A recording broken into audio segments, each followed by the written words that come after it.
여러분, 지금 이 순간에도 우리 하늘 위에서는 보이지 않는 전쟁이 벌어지고 있습니다. 최근 중국 전투기들이 우리 방공식별 구역을 침범하는 일이 빈번해지고 있는데요. 더 충격적인 건 그들이 스텔스 기술을 활용해 터무니없는 만행을 저지르고 있다는 점이죠. 이제 단순히 못 보는 것이 아니라 무엇으로 보느냐가 중요해진 시대입니다. 한국 방공체계가 근본적인 변혁의 기로에 서 있는데요. 과거처럼 눈에 보이는 적만 상대하던 시대는 끝났습니다. 중국군 조종사들이 자신만만하게 우리 영공 근처를 배회하는 이유가 무엇일까요? 바로 보이지 않으니까 안전하다고 생각하기 때문입니다. 한국이 개발 중인 차세대 방공체계는 이런 도발을 원천 차단할 수 있는 혁신적인 기술입니다. 레이더 화면에 나타나지 않는 적기라도 우리는 찾아낼 수 있는데요. 전 세계 군사 전문가들이 주목하는 이유가 여기에 있습니다. 한국의 방공기술이 스텔스 시대의 새로운 표준을 만들어가고 있거든요. 기존 레이더의 한계를 뛰어넘는 혁신적 탐지 방법들이 속속 등장하고 있습니다. 이제 우리 군은 단순히 방어만 하는 게 아니라 먼저 보고 먼저 대응하는 능동적 방공체계를 구축하고 있습니다. 중국이 아무리 스텔스 기술을 자랑해도 우리 눈을 피할 순 없을 것입니다. 미래 전장에서 승리하는 열쇠는 바로 먼저 보는 것인데요. 한국이 이 경쟁에서 앞서 나가고 있다는 사실, 정말 자랑스럽지 않나요? 오늘 이 영상에서는 한국이 어떻게 보이지 않는 적을 보이게 만드는지 그 놀라운 기술의 비밀을 파헤쳐 보겠습니다. 스텔스 전투기의 핵심 원리를 아시나요? 바로 먼저 보는 쪽이 전장을 설계한다는 겁니다. 레이더에 잡히지 않으면 상대방은 우리가 어디 있는지 모르죠. 그 사이 우리는 적의 위치를 파악하고 공격할 수 있습니다. 중국 CCTV가 최근 보도한 내용을 보면 더욱 충격적인데요. 제1항공여단 소속 전투기들이 전략 수역을 비행하며 우리 방공망의 빈틈을 노리고 있다고 대놓고 방송했습니다. 우리는 보이지 않으니까 안전하다. 이게 그들의 생각이었습니다. 하지만 스텔스라고 해서 완전히 투명인간은 아닙니다. 전자기파를 흡수하거나 산란시켜서 레이더 반사 면적을 줄이는 기술일 뿐 여전히 물리적인 물체입니다.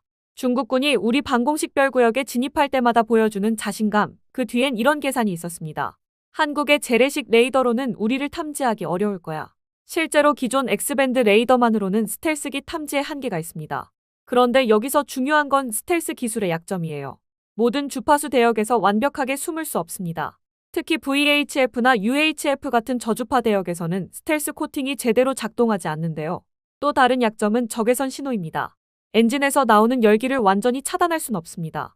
그리고 통신을 위해서는 전파를 송출해야 하는데 이때 위치가 노출될 수밖에 없습니다. 중국이 자랑하는 J-20 스텔스기도 마찬가지입니다. 정면에서는 레이더 반사 면적이 작지만 측면이나 후방에서는 일반 전투기와 비슷한 수준이에요. 완벽한 스텔스는 물리적으로 불가능하거든요. 그렇다면 우리는 어떻게 대응해야 할까요? 답은 눈에 보이지 않는 적을 탐지하는 새로운 눈을 만드는 겁니다. 한국이 개발 중인 카운터 스텔스 기술이 바로 그 해답이에요. 한국의 카운터 스텔스 전략은 3개의 축으로 구성되어 있습니다. 마치 삼각형처럼 서로 보완하며 완벽한 탐지망을 구축하는 것입니다. 첫 번째 축은 조기경보기입니다. 2737PSI가 하늘에서 넓은 영역을 감시하며 네트워크 허브 역할을 담당해요.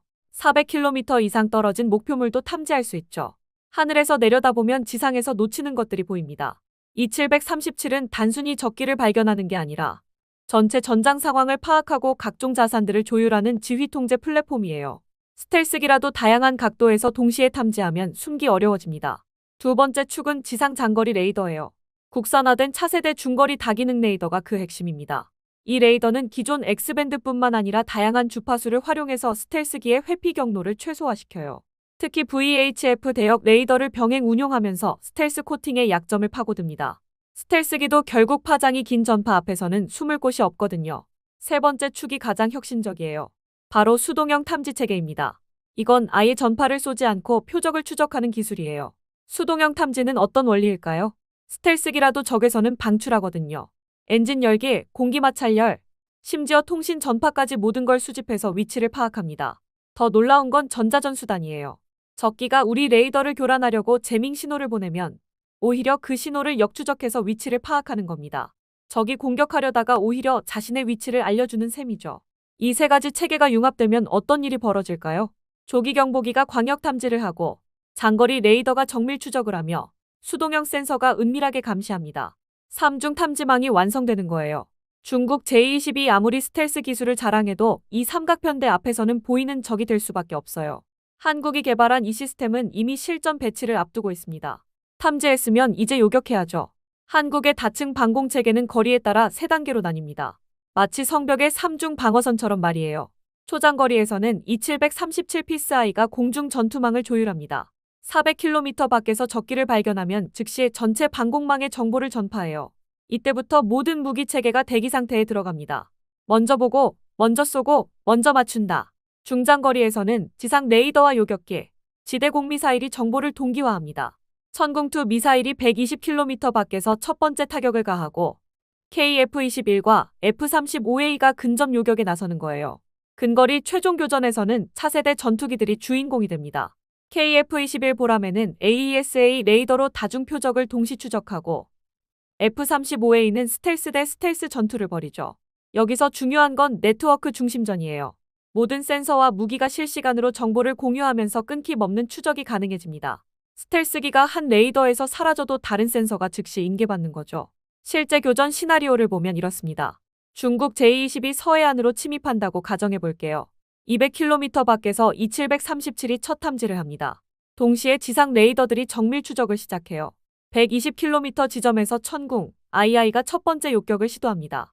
설령 회피하더라도 스텔스기는 기동하면서 더 많은 전자기 신호를 방출하게 돼요. 이제 완전히 노출된 겁니다. 60km 지점에서는 KF-21이 METOR 미사일로 정밀 타격을 가합니다.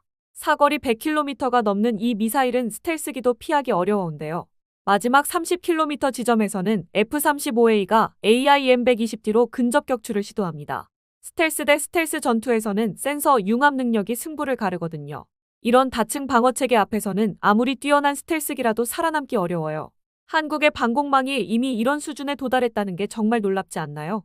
한국의 카운터 스텔스 전략에서 가장 인상 깊은 부분은 경제적 효율성이에요. 무작정 비싼 장비만 도입하는 게 아니라 비용과 기술 위험을 분산시키는 현명한 접근을 하고 있거든요. 조기 경보기는 FMS 방식으로 도입했어요. 이미 검증된 E-737 플랫폼에 우리가 필요한 센서를 추가하는 방식이죠. 개발 위험은 줄이면서도 우리만의 독특한 능력을 확보할 수 있었습니다. 검증된 기술과 혁신적 아이디어의 만남, 이게 한국식 접근법이에요. 장거리 레이더는 과감하게 국산화 경로를 선택했어요. 하나 시스템의 차세대 중거리 다기능 레이더가 그 결과물입니다. 이제 우리도 세계 수준의 다기능 레이더를 자체 개발할 수 있게 됐어요. 수동형 탐지 체계는 연구개발 단계부터 우리 손으로 하고 있어요. LIGNX1과 한국전자통신연구원이 핵심 기술을 개발 중이죠. 이 분야는 아직 전 세계적으로도 초기 단계라서 충분히 따라잡을 수 있거든요. 이런 다층 접근의 장점이 뭘까요? 위험 분산이에요. 한 가지 기술이 실패해도 다른 대안이 있고 비용도 효율적으로 관리할 수 있어요. 실제로 계산해보면 놀라운 결과가 나옵니다. 미국의 차세대 레이더를 전량 도입하려면 수조 원이 필요해요. 하지만 우리 방식은 그 절반 비용으로도 더 효과적인 시스템을 구축할 수 있거든요. 여기에 숨겨진 또 다른 장점이 있어요. 바로 기술 주권이죠. 핵심 기술을 우리가 보유하면 미래에 업그레이드할 때도 자유롭게 할 수 있어요. 다른 나라 눈치를 볼 필요가 없거든요. 한국의 방산업체들도 이 과정에서 크게 성장했어요. 하나 시스템은 이제 세계적인 레이더 업체로 인정받고 있고 LIGNX1도 센서 융합 기술에서 독보적 지위를 확보했죠. 이런 성과들이 모여서 숫자의 공포를 극복하게 됩니다. 중국이 아무리 많은 전투기를 보유해도 우리가 먼저 보고 정확히 타격할 수 있다면 수적 열세는 극복 가능해요. 속도와 결속, 이게 한국 방공혁신의 비밀이었습니다. 빠르게 결정하고 일관되게 추진한 결과 불과 몇 년 만에 세계적 수준의 카운터 스텔스 체계를 갖추게 된 거예요.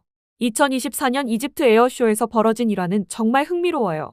중국이 자신들의 FC-1화 JF-17 전투기를 이집트에 수출했다고 대대적으로 홍보했거든요. 하지만 뚜껑을 열어보니 완전히 다른 이야기였어요. 중국 관영 언론들은 이집트가 중국산 전투기 도입을 확정했다 며 승리를 선언했습니다. 심지어 구체적인 대수까지 거론하면서 마치 계약이 성사된 것처럼 보도했어요. 하지만 현실은 정반대였습니다. 이집트 국방부가 공식 성명을 발표한 겁니다. 중국산 전투기 도입 계획은 전혀 없으며 관련 보도는 사실무근이다. 얼마나 당황스러웠을까요? 실제로는 중국 업체가 일방적으로 제안서만 제출한 상태였어요. 이집트 측은 검토조차 하지 않았는데 중국 언론이 마치 계약 성사인 것처럼 과장 보도를 한 거죠. 이 사건이 왜 중요할까요? 중국의 방산 수출 전략을 엿볼 수 있거든요. 실제 성과보다는 홍보와 이미지 메이킹에 더 집중한다는 걸 보여줍니다. 반면 한국의 FA50은 어떨까요? 이집트뿐만 아니라 여러 국가에서 실제로 도입을 검토하고 있어요. 과장된 홍보가 아니라 실제 성능과 신뢰성으로 인정받고 있거든요. 이집트 공군이 원하는 건 실전에서 검증된 무기체계예요. FA-50은 이미 이라크, 필리핀, 태국 등에서 실전 운용되고 있고 조종사들의 평가도 매우 좋습니다. 중국 FC-1과 JF-17의 가장 큰 문제점은 엔진이에요. 러시아제 RD-93 엔진을 사용하는데 연료 효율성과 신뢰성에서 서방 엔진에 비해 떨어지거든요. 또 다른 문제는 무장 호환성입니다. 중국제 무기만 사용할 수 있어서 운용 비용이 높아져요. 반면 FA-50은 NATO 표준 무장을 모두 사용할 수 있어서 선택의 폭이 넓습니다. 페이크 뉴스와 국제정치, 그리고 기술력의 현실적 차이가 교차하는 순간이었어요. 결국 시장에서는 진짜 실력이 통하더라고요. 이집트 사례는 한국 방산업계에게 중요한 교훈을 주었습니다. 과장된 홍보보다는 실제 성능과 신뢰성으로 승부해야 한다는 거죠. 한국의 FA-50과 중국의 L-15와 JL-10을 직접 비교해보면 차이가 확연해요. 겉으로는 비슷해 보이지만 실제 성능에서는 FA-50이 압도적 우위를 보여줍니다. 먼저 무장 능력부터 봅시다. FA-50은 AIM-9과 AIM-120 같은 NATO 표준 공대공 미사일을 운용할 수 있어요. 중국제 L-15는 자체 개발 미사일만 사용 가능하죠. 실전에서는 검증된 무기가 훨씬 유리합니다. 검증된 기술이 생존을 보장합니다. 연료 탑재량도 큰 차이예요. FA-50은 내부 연료만으로도 2,700리터를 저장할 수 있지만 L-15는 그보다 훨씬 적어요.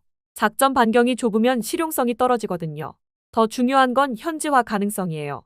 FA-50을 도입하는 국가들은 자체 정비 능력을 확보할 수 있어요. 한국이 기술 이전을 아끼지 않거든요. 반면 중국은 핵심 기술 이전에 매우 인색합니다. F-16 호환성도 엄청난 장점이에요. FA-50을 운용하다가 나중에 F-16을 도입해도 조종사 훈련 비용을 절약할 수 있거든요. 실제로 이라크가 이런 경로로 공군력을 강화했어요. KF-21 보라매는 어떨까요? 중국이 자랑하는 J-20과 비교해도 전혀 밀리지 않습니다. 오히려 일부 영역에서는 더 우수해요. 엔진 신뢰성이 대표적이에요. KF-21은 검증된 GE F-414 엔진을 사용합니다. 미국 해군 FA와 18EF 슈퍼 호넷에 들어가는 그 엔진이에요. 20년 넘게 실전에서 검증받은 파워플랜트입니다. 반면 J-20의 WS-15 엔진은 아직 완전히 성숙하지 못했어요. 초기 양산형들은 러시아제 AL-31F를 사용했는데 스텔스기용 엔진으로는 부족하다는 평가가 많죠. 레이더 성능도 흥미로운 부분이에요. KF-21의 AESA 레이더는 이스라엘 ELTA와 하나 시스템이 공동 개발한 최신형입니다. 실제 전투에서 검증된 기술을 바탕으로 했거든요. 기동성에서도 KF-21이 우위에 있어요. 추력대 중량비가 J-20보다 높고 날개 면적 대비 기체 중량도 더 유리합니다. 공중전에서는 이런 세부적 차이가 생사를 가르거든요. 5세대 스텔스 설계 철학에서도 차이가 나요. KF-21은 처음부터 스텔스를 고려해서 설계했지만 완전한 스텔스보다는 실용성에 중점을 뒀어요. 이게 오히려 장점이 될 수 있거든요. 기술력과 실전 데이터가 홍보와 과장보다 중요하다는 걸 보여주는 사례들입니다. 결국 실제 전장에서는 진짜 실력이 말하는 거예요. 지금까지 살펴본 한국의 방공체계 혁신을 한 문장으로 정리하면 이렇습니다. 보이지 않는 적을 보이게 만드는 기술력으로 미래 전장의 주도권을 확보했다. 다중센서 융합 기술이 핵심이었어요. 조기 경보기, 지상 레이더, 수동형 탐지 체계가 삼위일체가 되어 스텔스기도 숨을 수 없는 탐지망을 구축한 거죠. 실전형 체계 구축도 중요한 성공 요인이었습니다. 화려한 기술 데모가 아니라 실제 운용 가능한 무기 체계를 만드는 데 집중했어요. 이제 중국이 도발해와도 우리는 자신 있게 대응할 수 있습니다. 숫자의 공포를 넘어 질적 우위로 승부한다. 중국이 아무리 많은 전투기를 보유해도 우리가 먼저 탐지하고 정확히 타격할 수 있다면 충분히 대응 가능해요. 한국이 선택한 길이 바로 이거였습니다. FA-50과 KF-21의 수출 경쟁력도 이런 맥락에서 이해할 수 있어요. 과장된 홍보가 아니라 실제 성능으로 인정받고 있거든요. 이집트 에어쇼 사건이 보여준 것처럼 결국 진짜 실력이 통하더라고요. 국내 방공체계 강화와 수출 경쟁력 확보라는 두 마리 토끼를 모두 잡았어요. 우리 하늘을 지키면서 동시에 세계 시장에서도 인정받는 무기를 만든 거죠. 미래전 주도권 확보라는 관점에서 보면 더욱 의미가 큽니다. 6세대 전투기 시대가 오더라도 우리는 준비가 되어 있어요. 센서 융합 기술과 네트워크 중심전 능력이 이미 확보됐거든요. 한국 방산업계의 성장도 놀라워요. 불과 10년 전만 해도 해외 기술에 의존하던 분야에서 이제는 우리가 표준을 만들어가고 있습니다. 이 모든 성과의 바탕에는 국민 여러분의 지지와 관심이 있었어요. 국방기술 발전에 아낌없는 투자를 해주신 덕분에 오늘 같은 결과를 만들어낼 수 있었습니다. 앞으로도 한국의 방공기술은 계속 발전할 거예요. 우리가 이룬 성과는 시작에 불과합니다. 더 정밀하고 더 빠르고 더 스마트한 방공체계가 계속 등장할 테니까요. 보이지 않는 적을 보이게 만드는 기술. 이제 한국이 세계 최고 수준에 도달했습니다. 우리 하늘을 지키는 든든한 방패가 되어주고 있어요. 오늘 영상이 도움이 되셨다면 좋아요와 구독 부탁드립니다. 댓글로 궁금한 점이나 관심 있는 주제도 알려주세요. 다음 영상에서는 한국의 차세대 미사일 기술에 대해 더 자세히 다뤄보겠습니다. 국방 기술의 놀라운 발전을 함께 지켜봐 주시는 여러분께 진심으로 감사드립니다. 다음에도 더 흥미진진한 이야기로 찾아뵙겠습니다.